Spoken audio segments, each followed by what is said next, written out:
Hello and welcome to Nirmal Bank, ladies and gentlemen. I'm Hiral Dadia. We have with us Rajiv Kaul, Executive Vice Chairman, Whole-Time Director and CEO, along with Pankaj Khandelwal, President and CFO at CMS Info Systems, joining in. Welcome to the show, gentlemen, and a pleasure to speak to you, and congratulations to achieve this one milestone. My first question, or in fact, what I would want to tell you is, I think probably I'm talking about when demonetization happened. And at that point in time, when we were a part of the news circle, every time we spoke about, okay, what's happening on the cash management system, I think the first company that always came to our mind and we tried reaching out to was a CMS, though it was an unlisted company. And I don't think so there are any listed players at that point in time as well who were doing something like this, right? So from then is when everyone actually started to understand what CMS actually does overall. So, for a layman, if you have to actually describe your business and your business model for an investor, how would it be? Well, first of all, Nirmal, thank you for recognizing and reminding us and many other people as to what we tried to do to help the country at that time. We were one of the first responders in that time of crisis to make sure we could work on behalf of the banks and the central bank to try and bring the system back to normal as much as possible. In fact, the forgotten fact today may be that over that weekend, our tech teams, launched a CMS ATM Finder tool, which was to help a common citizen find any ATM in which they could find currency availability real time, right? Obviously, we try to do this on our network and we try to do this as a social service because many people are just struggling to find out where they could get currency at that time from. So to sort of give your viewers a quick understanding of our business, we are fundamentally a B2B outsourcing services company, which is focused on the banking and financial services sector in India. We have a very large logistics business, and we also have a very fast-growing new technology-oriented business. The logistics business takes care and participates in the entire cash cycle in the country. The cash cycle is at a layman level, just currency being available at any time, any place. But the management of the currency to make it available at the right time, at the right place, at the lowest cost, and then to get it back into the banking system has a lot of logistics, risk management technology, which goes behind making it happen. And therefore, we are a key part of that economy, which is not visible in the front, but works very silently at the back end to make the system run efficiently. We have used that strength where we have built a pan-India network long ago. We've covered 15,000 pin codes. We got 238 branches. We got 1,500 hubs. We have a fleet of more than 3,900 vehicles, which is running and servicing almost 110,000 points on a daily basis. Our activity levels run into more than 1 million every month. And we do this on behalf of almost every bank, right? Every bank, if they are looking for reach, network, quality, trust, CMS is usually the first choice. We have taken that strength and that whole network and scale, and we have then built businesses in the adjacent areas. When you look at an ATM site, when you and I go to an ATM site, it's sort of you walk in, you look at nobody's inside, you put in your card, you withdraw your money, you leave. But to make that site run, where it should be located, with what are the economics, what are the safety requirements, getting the cash to be available, the machine to be running, the whole remote monitoring of the site for your safety is a complex value chain. It's almost a 7,000 crore value chain in the country today. And we started expanding to that over the last 5 years. So we took our market share and leadership in cash management, where in the outsourced market, we have like 41% market share in the ATM cash management business. We took it to managed services of the ATM networks, which has various components from automation to software, and we play in all of those. We are building a very strong business there, which is almost close to 30% of our revenue last year. And last year, we also expanded into the technology solutions around the whole remote monitoring of any BFSI site, be it an ATM site or a bank branch, using IoT, using a very high proprietary software on the cloud and an IoT mechanism to make sure that we can deliver very high quality technology solutions to banks. But at the end of the day, all this is to serve the Indian banking consumer and customer better and stronger. Right. So with all of this now, this is a brief background that we have. If you could just help us with the details of the IPO as well. Sure. This is a complete offer for sale. This is an offer sale for 1,100 crores. which is there, and our shareholders, which is our promoters, which is Sign Holdings, which is a company of Bearing Private Equity Asia, is offering this for sale. There is, so I think the OFS for 1,100 crores. And anything else? I don't know if you need any more information than that. There's a price band which has been announced yesterday, which is 205 to 216. 205 rupees to 216 rupees per share. Right. And then overall, as we understand, no funds are coming to the company. So overall, in terms of the business model as well, are we already cash rich in terms of cash flow positive? So we've been cash flow, not only cash flow positive, we've been PAT positive for entire journey we've been here. All of us have been here at the company for 12 years and more. We have been PAT positive always. So we are a solid real business, profitable, cash flow, all of those. Pankaj, what is our cash situation at the end of last year? So we have over 300 crore rupees of the cash available in our books as on 31st March 21. We are double A rated company. Our net worth is over 1,000 crore. We are generating last year's the free cash flow from the operation to EBITDA is 64%. That will help us for any future acquisition, etc. This will help us to take that thing. Right. And overall, in terms of the business model as well, which are the different revenue streams and what's the kind of revenue contribution from each?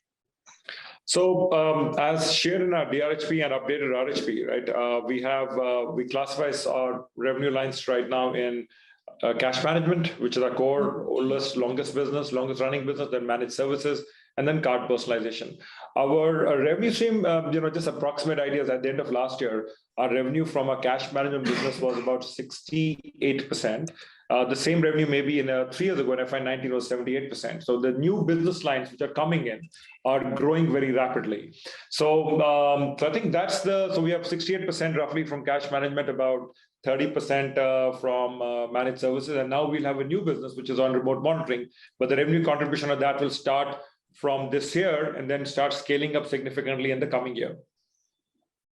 And within these, sorry, I missed the other part of the question. Within these, there are multiple service lines. Like when you look at managed services, we do the entire gamut from product automation, their maintenance of those products we deploy on behalf of the banks, running the software on these machines. We actually are the largest in the country on that.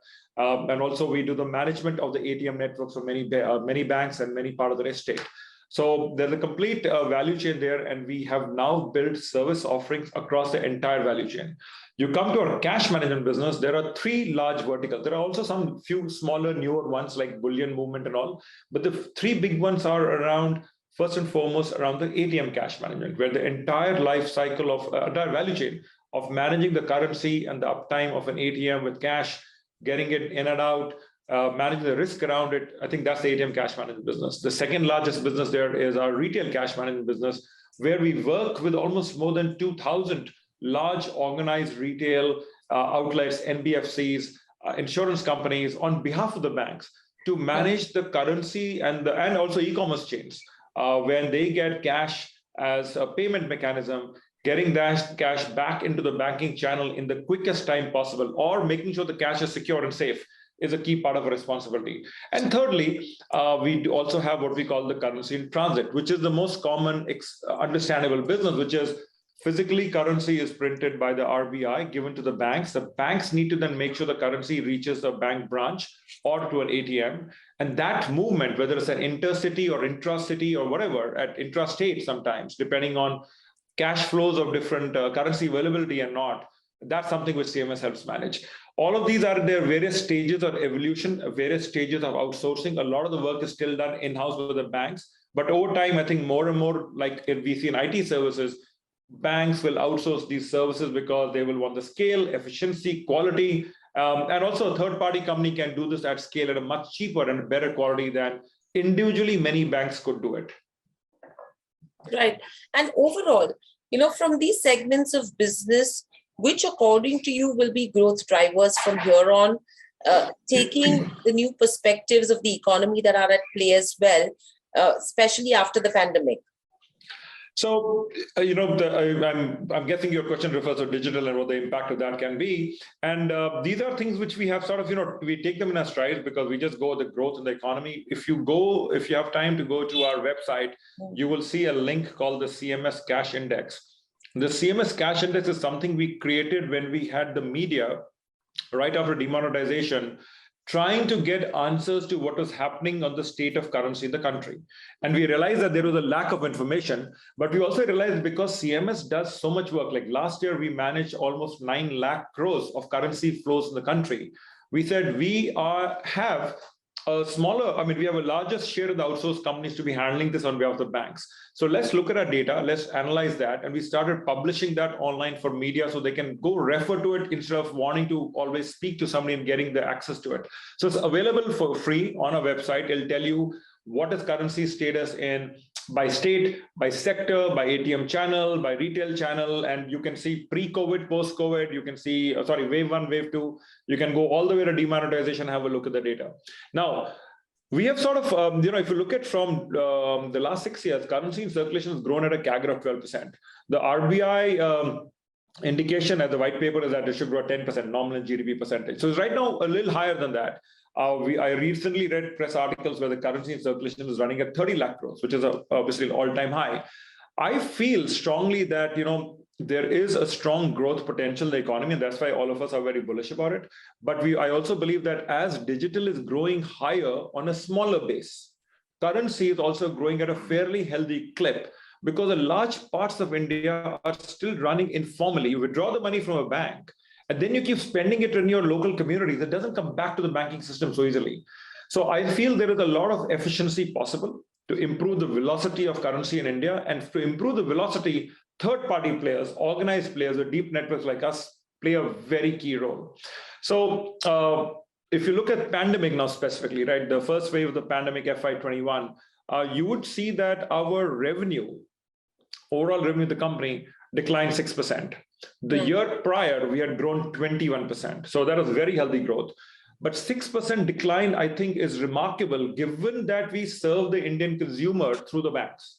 And consumers are sitting at home, shops were shut, commerce was shut.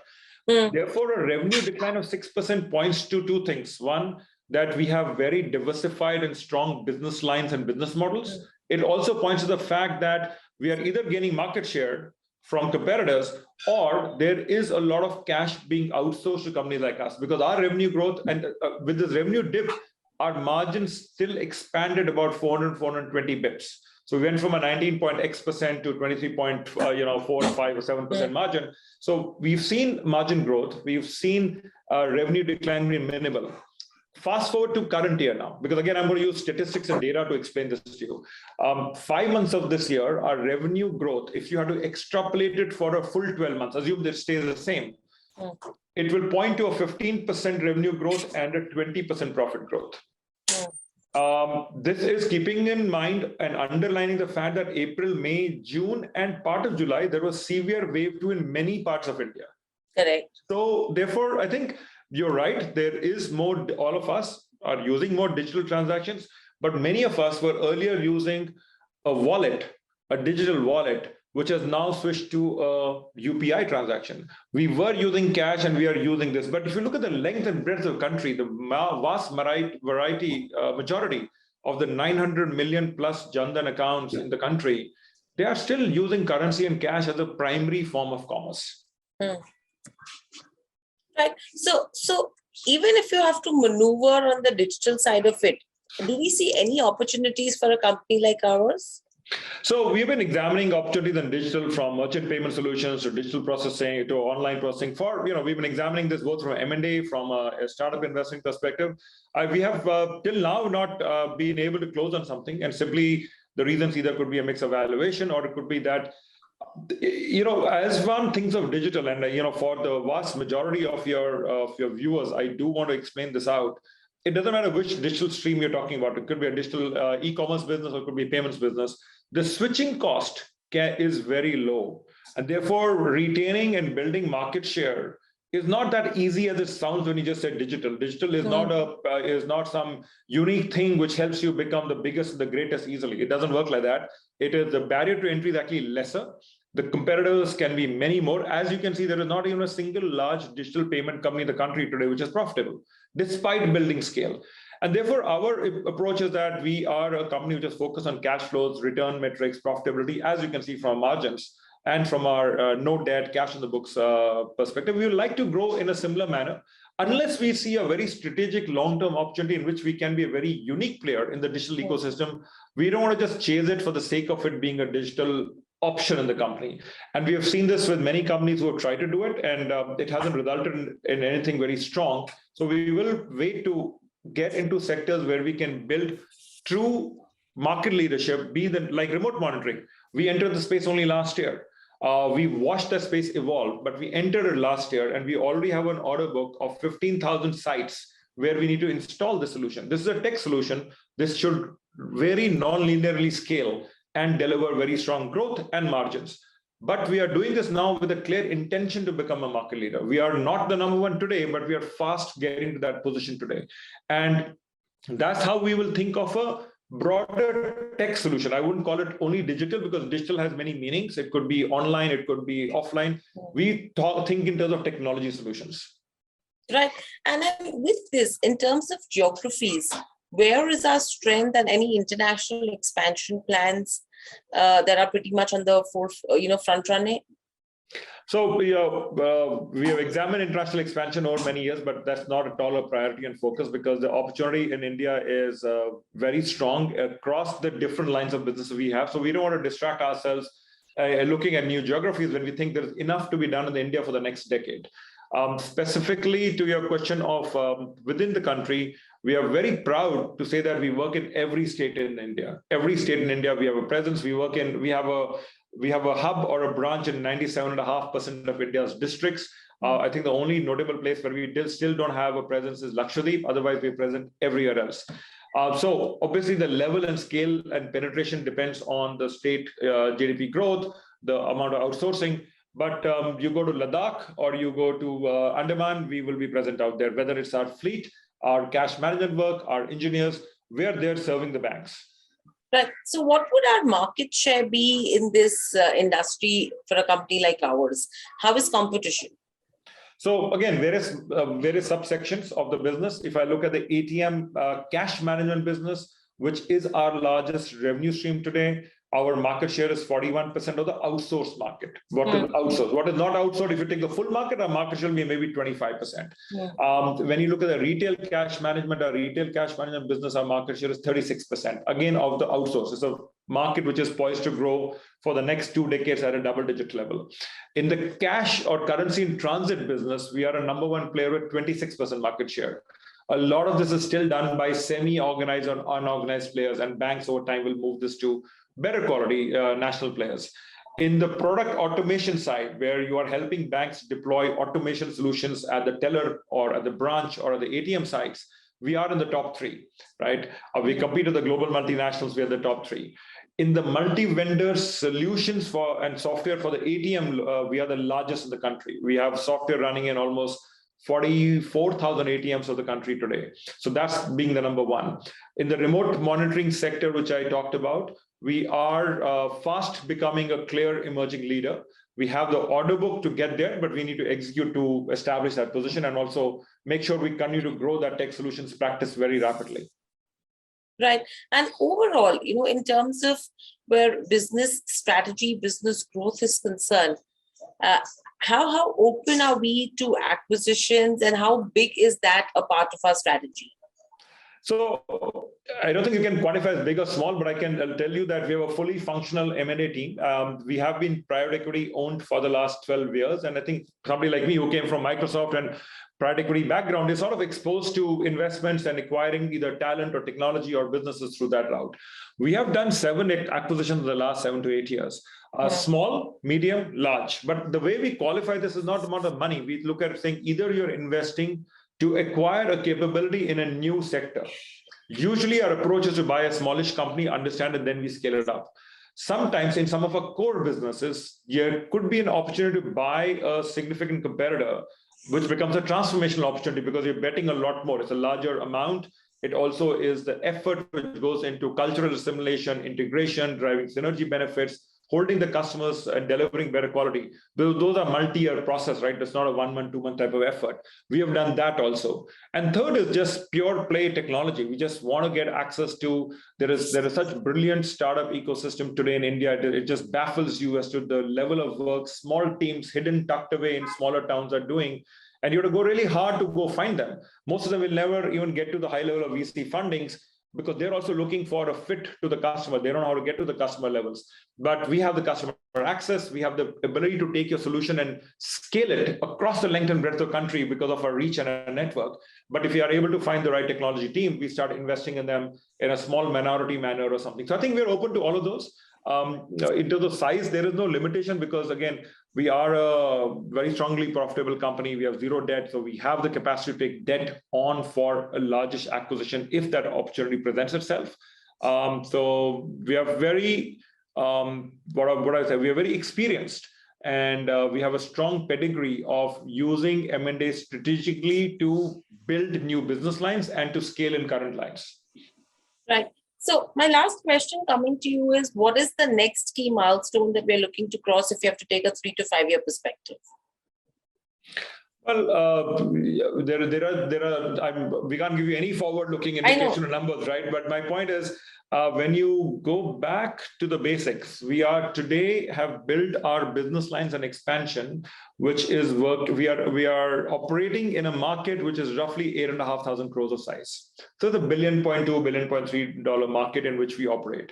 We have established clear market leadership, strength, presence, reach, quality in that. That market size is expected to grow to 21,000 crores in the next 6 years. Yeah. That's a 17% CAGR growth expected for the market. We would, as a market leader, aspire to obviously grow higher than that. That's the target we set ourselves.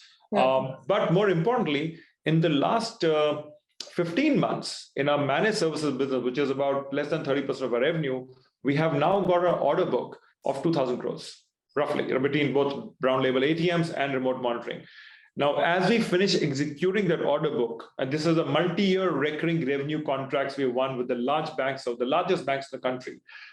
So this, again, I'd like to tell your viewers, this is akin to an IT services business in many ways. The business model is IT services. You look at our EBITDA margin of 24%, it's like a high quality, top tier IT services company.